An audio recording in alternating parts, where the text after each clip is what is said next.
ጅብሪል ወደ ማዕፀኗ እፍ አለባት። መርየም ወዲያውኑ አረገዘች።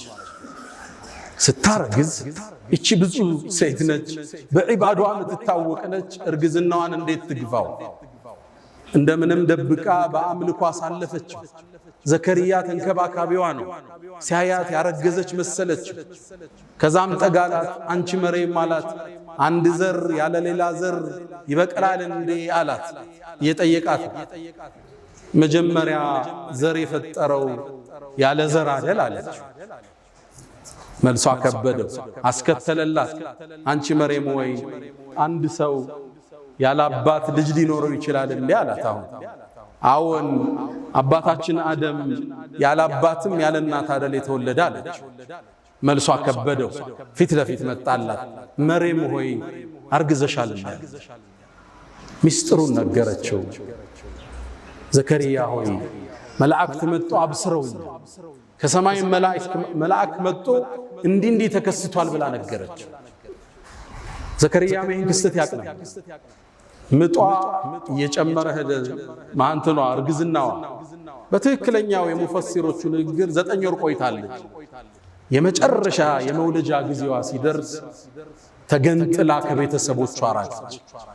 አዋልዱኝ እንዳትል ከማን አረግስኩ ልትል ታገሺ ብሏታል አላህ። ተአምር ሊከሰት ነው ብሏታል። ብቻዋን ርቃ ሄደች። መካንን ቀስያ ነው ብለዋል። ከዛም የደረቀ የቴምር ዛፍ አለ፣ እሱን ተደገፈች። ምጡ መጣባት። ልብ በሉ የ17 ዓመት ወጣት፣ በዚህ ላይ ድንግል ነች። አዋላጅ በዙሪያዋ የለም።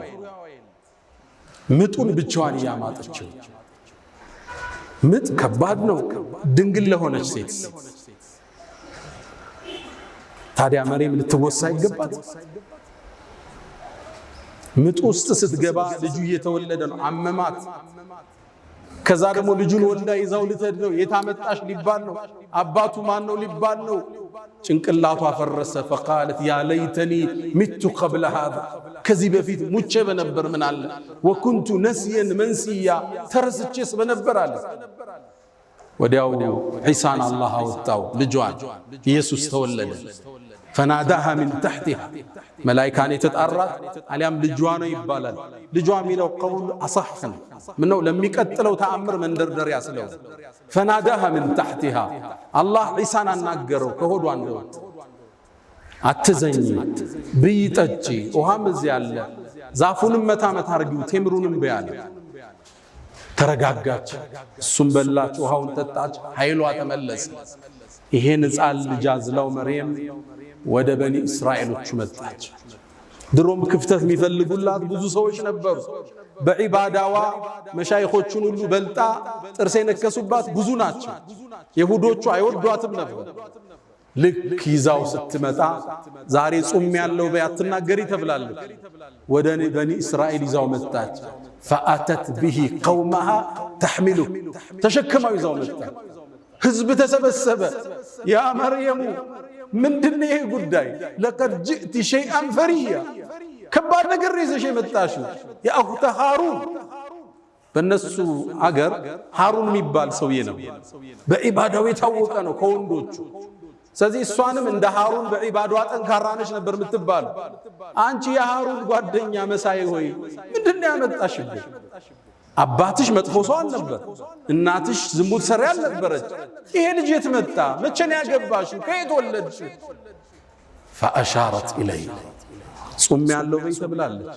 ወደ ነብዩላህ ዒሳም አመላከተች። ሕፃን ነው ገና የተወለደ ጫቅላ ነው። ከዛ ተገረሙ። كيف نكلم من كان في المهد صبيا እንዴት የታዘለ ሕፃን እናወራለን? አትቀልጅብን። ምንድነው ሚስጥሩ አለ አላህ። ነብዩላህ ዒሳን እጇ ላይ ያላናገር قال إني عبد الله እኔ አላህ ባሪያ አታኒ الكتاب ለወደፊት መጽሐፍን ይሰጠኛል። وجعلني نبيا ነብይ ማድረግ وأوصاني بالصلاة والزكاة ما دمت حيا وبرا بوالدتي مريمንም ሊያጽናናት ነው። ለናቴም ደግ አርጎኛል።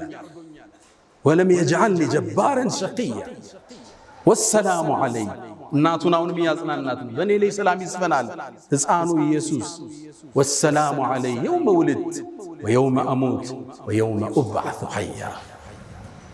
አላህ ያለ አባት ልጅ ፈጥሮ ለበኒ እስራኤል አሳያቸው።